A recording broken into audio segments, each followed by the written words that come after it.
12 secrets, right? Yeah. 1, he said, self-knowledge. 2, family.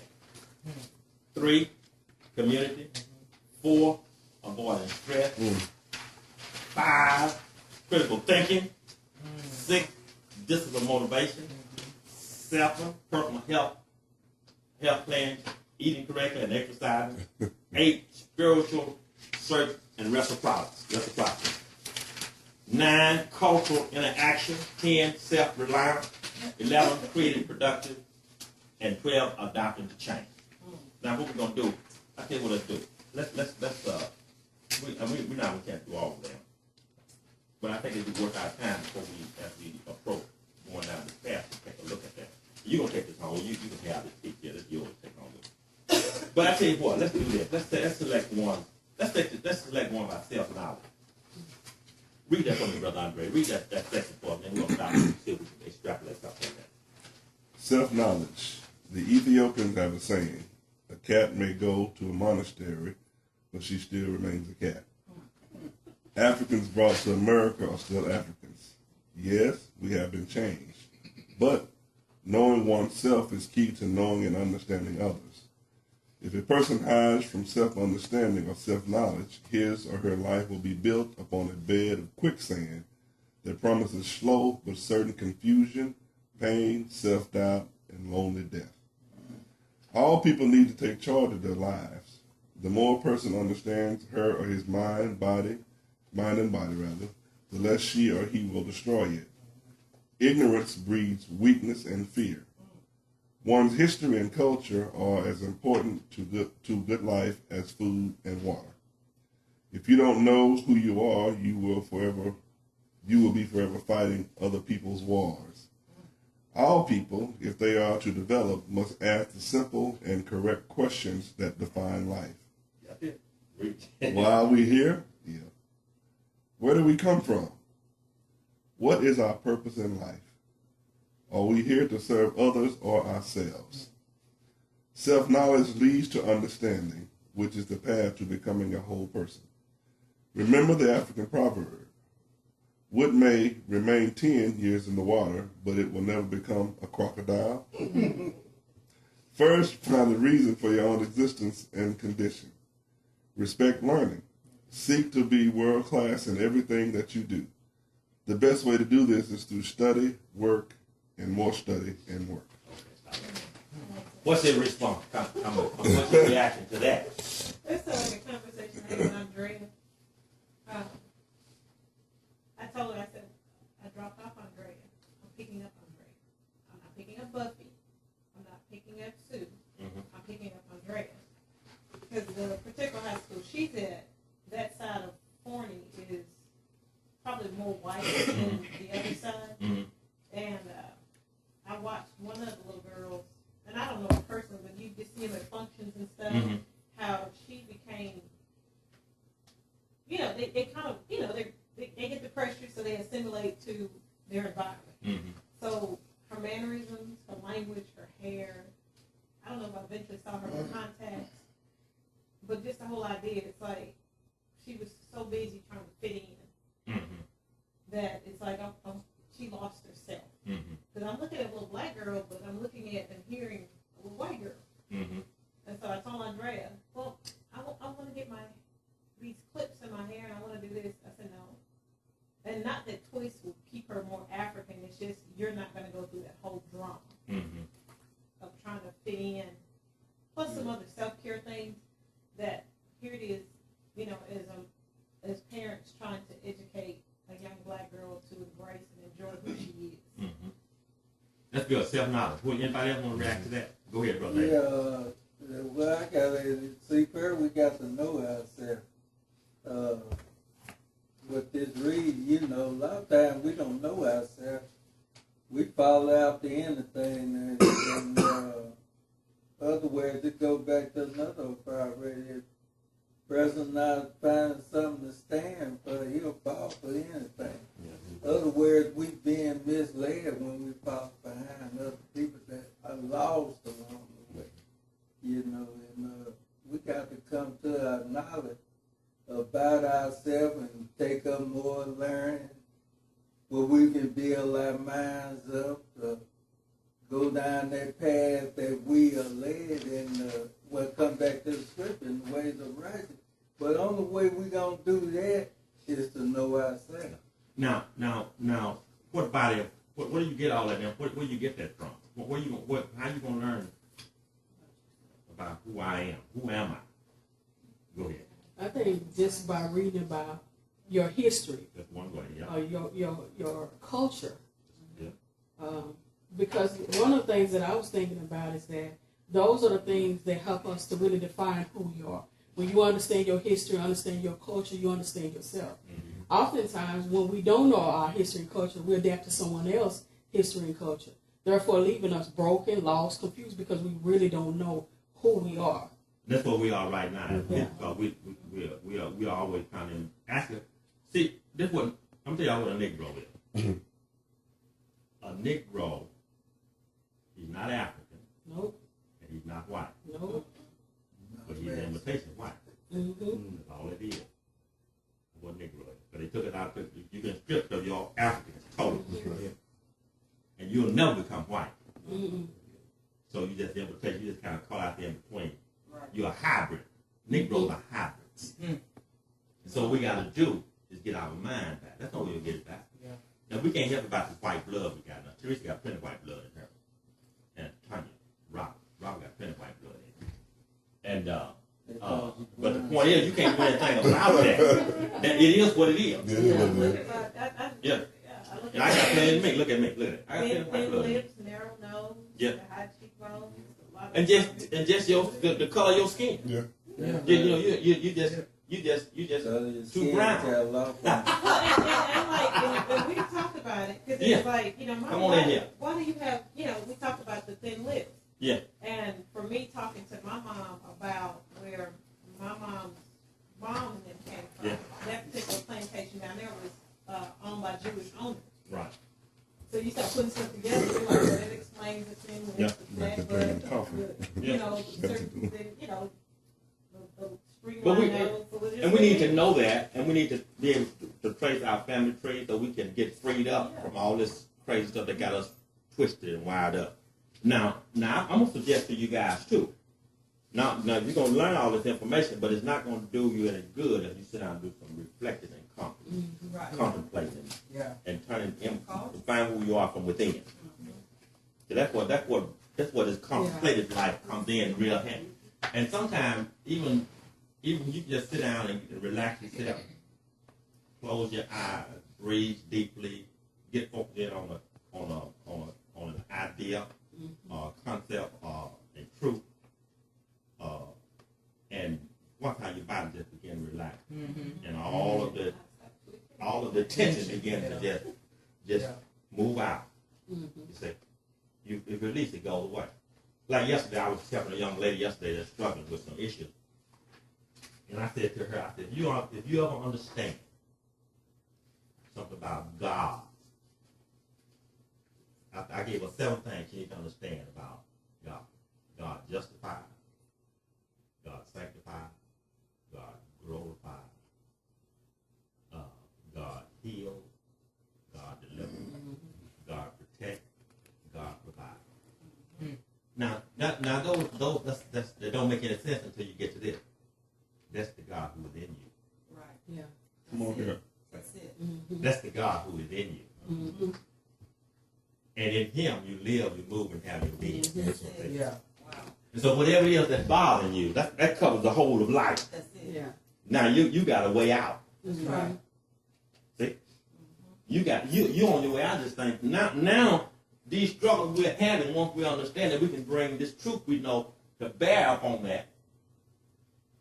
And this white supremacy and oppression of thing has less effect on us. Mm-hmm. Because we know that this God in us going to raise us above it anyway. Right.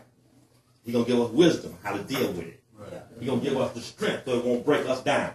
Yeah. Am I right? Right. Go ahead, Rob. Yeah, I was just going to say, but why is it that a person hides from his self-understanding of self? You know? And like the thing says, like quicksand. Right. Slowly, the thing you know, you be awfully confused. Because, you know, I sit around and ask myself, man, why am I doing this? Yeah. What's going on here? Well, here's, I'm gonna tell you why. And if See, there's a part of you that's subconscious, that's on the subconscious level. Yeah. That's what drives you, Robert. Mm. It's not the stuff that you do. That's what drives you. So you will ask yourself, why did I do that? Yeah. It's what you've been engineered from the time your mama and daddy conceived you. And That's it. your mama's That's womb. The engineering process fell in play. It's what they call social engineering. Yeah. Behavioral science, Bill Skinner, Yeah. all that kind of stuff. Right. Once you get here, they give you various stimulus Yeah. to cause you to react in a certain way, to That's give right. you pain for that which they don't like, and reward for that which is, all that kind of stuff. And so over the period of time, you get and it just drops into your subconscious. That's Yeah. right. And that's what makes you live. That's why you do what you do. And go ahead, Andre. Yeah, I was just going to expand a little bit on the paragraph where he says that all people, if they are to develop, must ask themselves or ourselves rather, 3 questions. Why are we here? Where do we come from? And what is our purpose in life? I had 2 conversations this week with some coworkers around the same line. Right. And he's right. I mean, I don't know if it's correct, but I mean, just to further expand on it in my own words, if we, number one, never just stop being afraid to ask ourselves that, then we will just go through life being who we really are not supposed to be. That's right. And won't have any knowledge of it. That's right. And what I was suggesting to another friend of mine, if we don't want to accept that or don't want to embrace the idea that it's productive to ask ourselves those questions, and I said, if we don't face this issue, you go around thinking that you are autonomous in of yourself. You don't realize that you are there's more to you than just your brain matter. That's right. Yeah. But if you live in this world based on knowledge, brain matter, and your physical facilitation, then you lost on both ends of the deal. That's right. I hear you. Trouble. I hear you. That makes sense. And it's kind of like what Tanya was saying about who Christ is we are. And I remember sitting in a session with you, and you were asking me what was my truth. Mm-hmm. And the same thing you just shared, what you talked about in the other session, I had to come back to what is my truth. What Right. have I agreed with God about who He says I am? That's it. And my purpose and my direction. And it helped me, like, when I found myself at those moments, it's like, okay, what? Yeah, my father did this, or yeah, Dre or the kids, or whoever it is did what? Like, man, what is my truth? Let me bring myself back to that. You find yourself, the twitch stops. You kind of, you bring yourself back to that, and it's like, okay, Christ said that I am fearfully and wonderfully made. And if anybody else gonna say I'm fearfully and wonderfully made, they gonna say something else. What? Now this is now I'm not a genius, and I don't know. I know very little.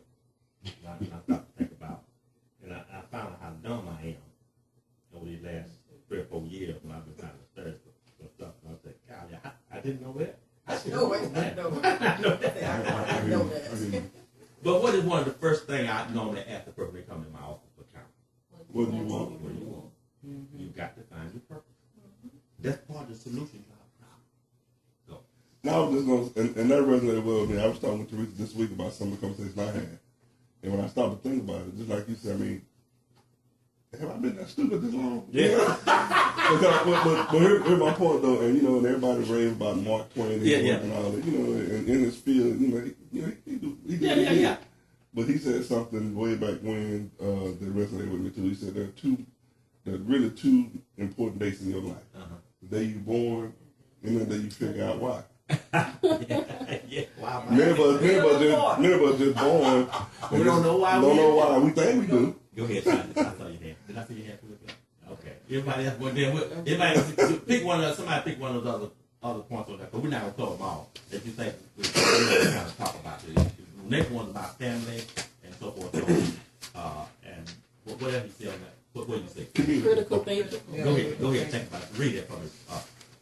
Critical thinking. It says very seldom are people. What number is that? 5. It's on page Okay. 160. Okay. Well, fine. Go ahead. It says very seldom are people taught thinking skills. Early in childhood, we are told to use our minds, but how to use them is generally left to the individual. Answers to the stresses of modern life for the average person have been condensed to 30-minute sitcoms and 1-hour dramas. Solutions to most minor illnesses can be found in 30-second commercials. And most psychological problems are now handled by radio talk show hosts. Thinking for oneself is not easy, especially if it's being done by somebody else all of one's life. The mind is often captured by the insignificant.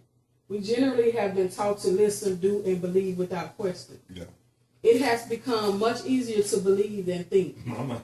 Thinking requires introspection, investigation, silence, definitions, contemplation, challenges, competition, instruction, and study. Thinking also demands that a person be curious about the world, its people, its animals, its vegetation, its existence. Most people who think critically about the world are doers. They are problem solvers. Thinkers become teachers, doctors, judges, professors, poets, writers, artists, musicians, and designers.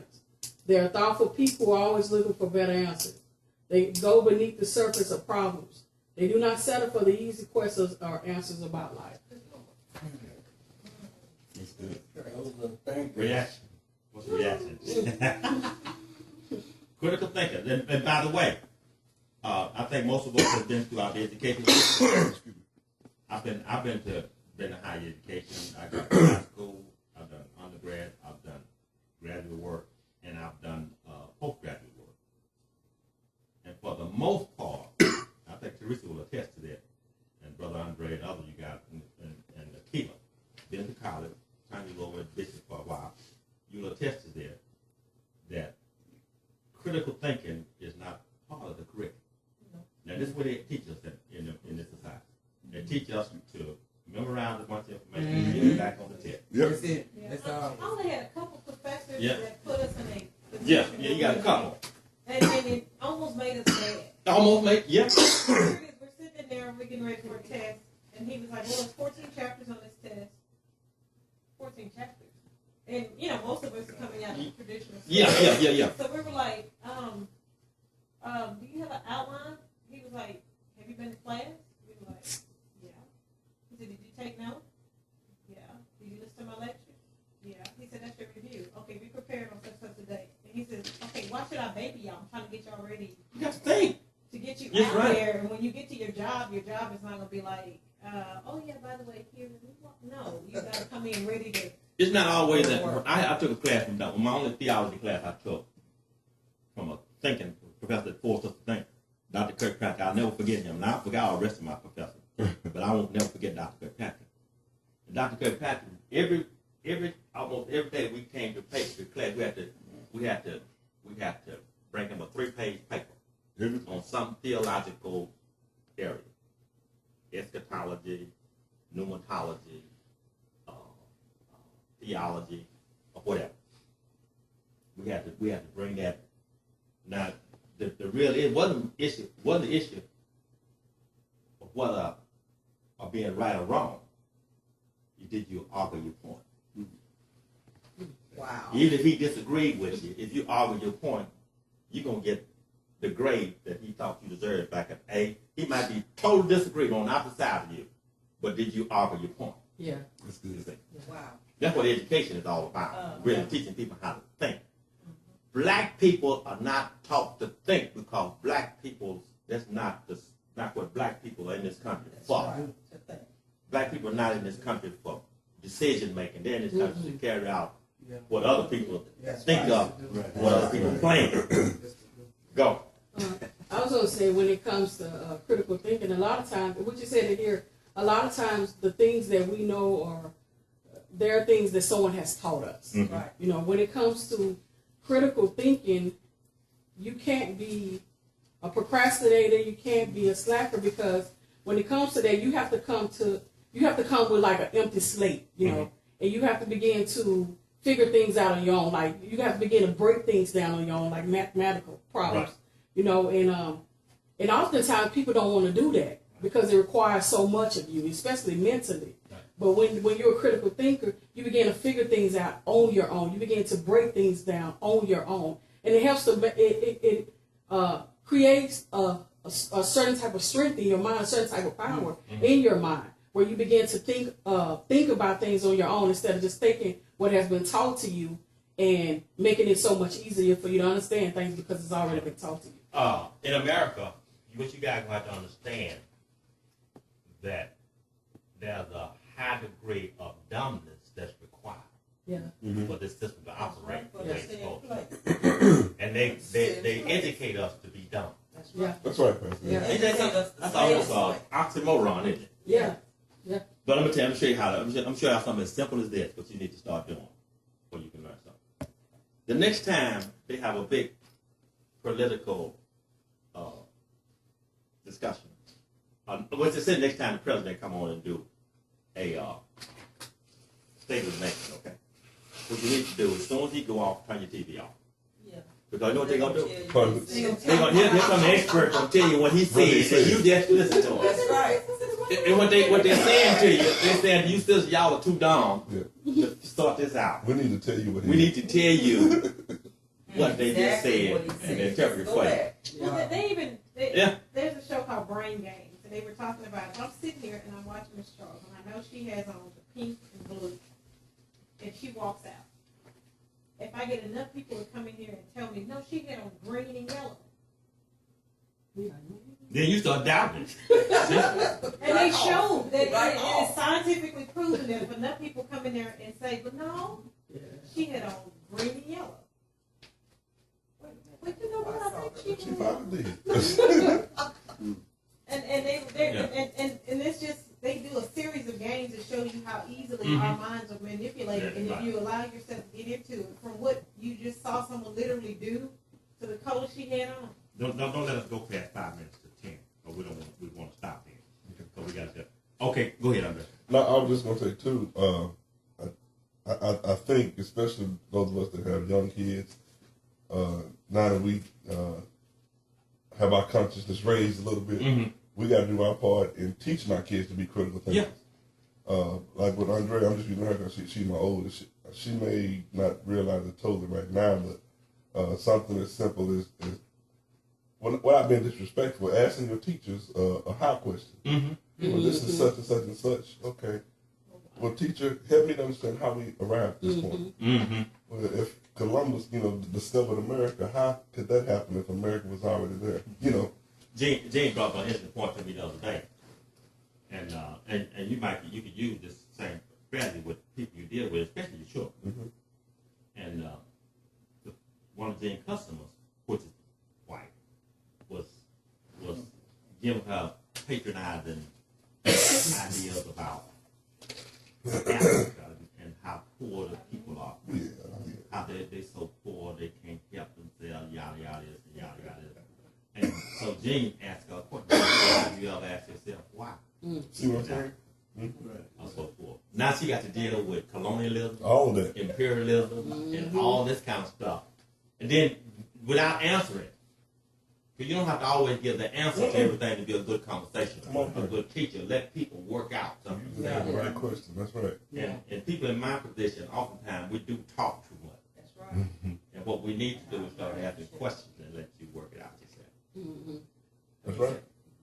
By the way, Keely got her book. We're going to do a pretty near people called, what's one you back here? Miseducation of Negro. We need not that needs to be our point of reference. We need to really look at that before we get too deep into this kind of stuff, because we're gonna find out the power of a miseducated Negro. That's right. And I'm gonna be honest with you, every one of us, without exception, Yes. a victim.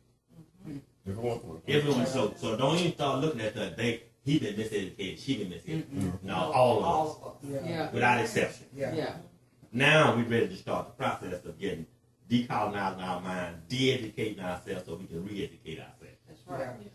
And like That you makes said, sense. on that conditioning, I remember telling my mom something about, Mom, I'd like to go to Africa or China, what you want to do? What you wanna do? What you Yeah. want to do that? But there's different things I said I'd like to try or do. And I remember from young, why do you want to do that? What you want to do that? I'm like, why not? Why not? So I look at, the fear. And it's like, why do we feel fearful?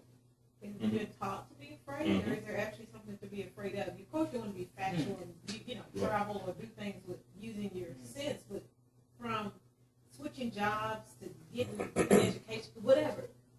What do you want to do that for? Yeah. Just different things in life.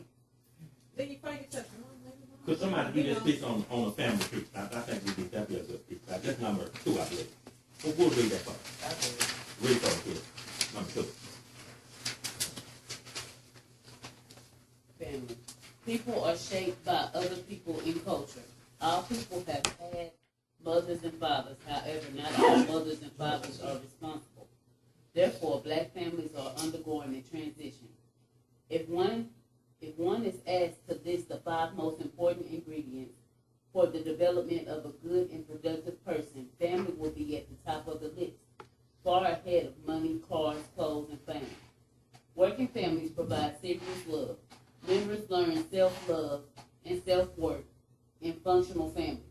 Most importantly, a person's self-esteem is heightened in a family that is goal-oriented, with members who are about the business of making life better. Families do fruitful things together, thereby giving their members a sense of oneness and collective doing. Families represent a lifeline among skyscrapers, clear waters, and sewage. Families live in houses or apartments that they make into homes. A family's home is a refuge from a hostile world. When a person returns home, it is expected that he or she will find peace, welcome, warmth, food providing in mind, protection, love, support, and rejuvenation. It is said in Africa that living is worthless or one without a home. For one without a home. Children learn values and morals first in a family context. Integrity, truthfulness, responsibility, honor, and shame should be taught first in a family situation. Therefore, one's philosophy of life is taught first at the family level. The one institution that a developing or oppressed people cannot do without is family. Non-functioning families will produce non-functioning people. Yeah. Reaction. This is like we ain't got 10 minutes on this stuff. We got to wrap it up. We'll pick it up next time we get together. Anybody got a reaction to that? Yes, that's the way it was when I was coming up. In my household and my grandparents and my aunts and uncles, they always had a family value. They taught their parents, they taught their children that they always did things together. Man would go out and make a living for his family wife. She tends to the house of raising the children with the man's help also. So I see in them days and times, I see what family had more value one another, even when one get ill or something, couldn't work, something like that. I seen my people go over and cook dinner for them, clean the house and everything else. They did things as a family, like it was always something like family reunion around us. And we're gonna have to we got to reclaim a lot of what you're saying, David. Now here we go. Let's go back to where we started from before you guys got here. One of the problems with black people, we know what the problem is. We look at solution, and we don't want to deal with the solution. Go right back to the problem. That's right. Go back to the same problem. Yeah. Now we got to move away from that. And what we're trying to do in this group here is that we see that this right here we got to do something here. Right. Yeah. Because family life is essential to everything we're trying to do.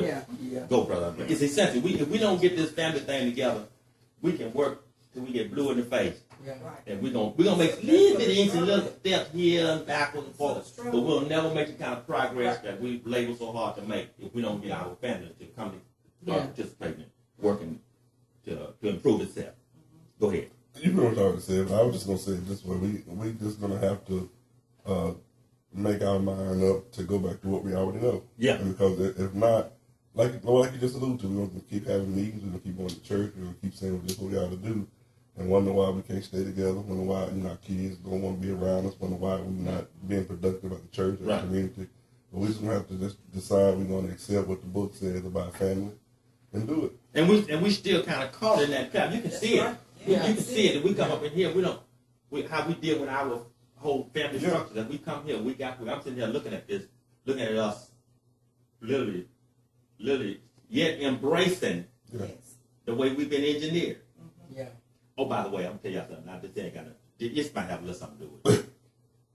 yesterday I was down to Head Price bookstore. And I was looking for that book. I found it for $75. Oh. Not at the home, but on Amazon. Okay. So I still not quite ready to pay that much. I might buy it anyway. But anyway, so I goes in and so I walked up to the music department and I picked up started looking through because I like jazz and stuff like that. I looked through this and I saw the album got all the old blues singers on it. Bo Billy and Lou Walter and all those guys. Yeah, they go way back. I heard about Billy. So I bought it. And I put it on and I was listening to it. And this is what all of a sudden occurred to me. That's the reason why you all never be ashamed of your history and your culture. Wow. I said, white folks that drove Negroes sang the blues. Because you know what? Do you know what most of the blues sing is all about? It's about not having no money. That's right. It's about relationship with what they want. Yeah. Yeah. And what white supremacy does is keep you broke and keep you and break and tear up family. Am I right or wrong? And they tearing up family. And all them brothers was doing was singing out their experience. Yeah. And then you flip it over on the Christian side, we sing it in the form of gospel music, and the world sing it in the form of the blues. Right. Mm-hmm. We still talking about the same situation. Same And thing. you know what, Pastor? Go Before ahead. you move on, and even particularly at the inception of rap music, that's all it was. It was a young urban culture saying the same thing. Saying about the time to talk about the world that they live in. Yeah. And then one of the I think one of the songs that every black person in this room ought to go listen to and do an exegesis of it. What's going on? No, it's B.B. King. Oh, okay. Why I Sang the Blues. Oh, okay. Yeah. You ought to do some kind of exegesis of it and study it. And all he's talking about is life in the project. Yeah. That's all it is. My. I say. You talk about the dead bugs and roaches, Yeah. standing in the welfare line, and all that kind of stuff, and the insults and all that stuff to go along with it. Am I right or wrong? Y'all have listened to that. Y'all have heard it. Oh yeah. And you listen to that and you hear him talking about the struggle of living as a poor black person in the hood. That's all he's talking about. What's it called? Why I Sing the Blues? Yeah, Why I Sing the Blues. B.B. King. You know another good one too? Yeah. Stormy Monday by Mama Lou. Yes, now. Go ahead. But see, and I'm telling you this what religion has done, and the way we've done it in America, because we have whitenized our religion to the point that everything come out of our community has been made bad. Yes. That's right. Now you go in the white community.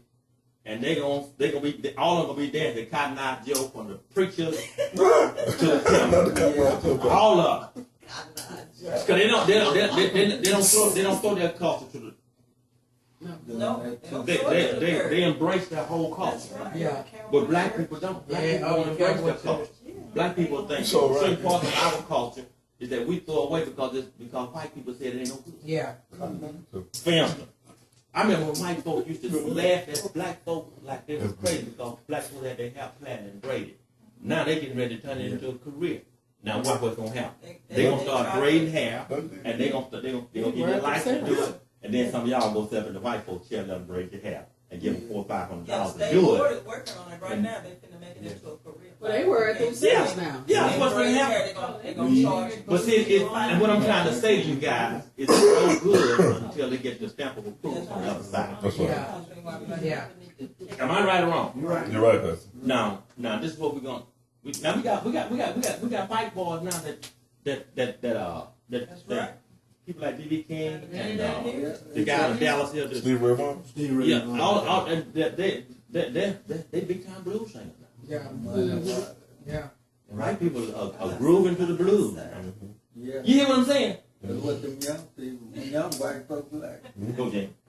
Well, one thing that I just got to read this about family, and I remember this, when I was growing up as a little girl, my father couldn't read, my father couldn't do a lot of things, and he always would come home, and my mother used to say this, and I caught on to it after you and I got married, because she used to demonstrate to us how she was not going to let a white man put our father down. And so she'd always say that if it's one place that your father gonna come to that's gonna be good, she says it's gonna be here at the house.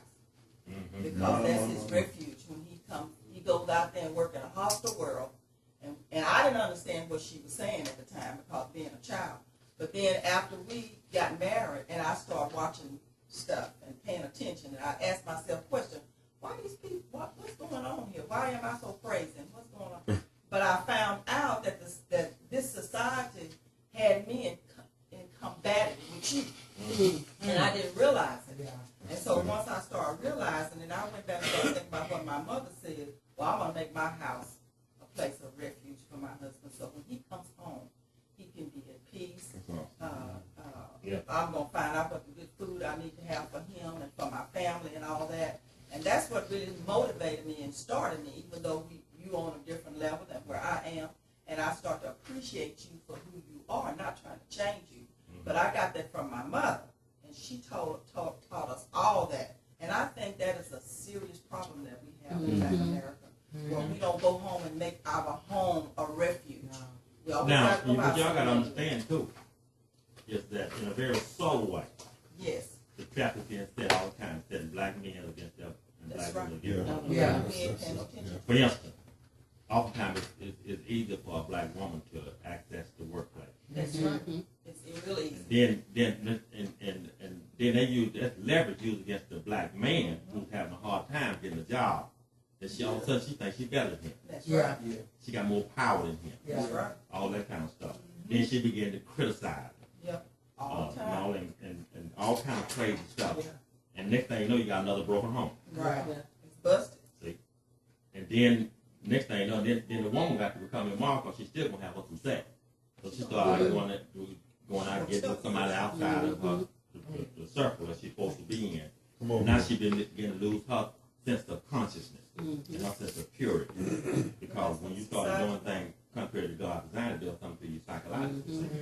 And so the whole thing get all walked up. It's twisted. And then as soon as she get pregnant by somebody, now she's a single woman, now she get accused of being immoral Right. by the society.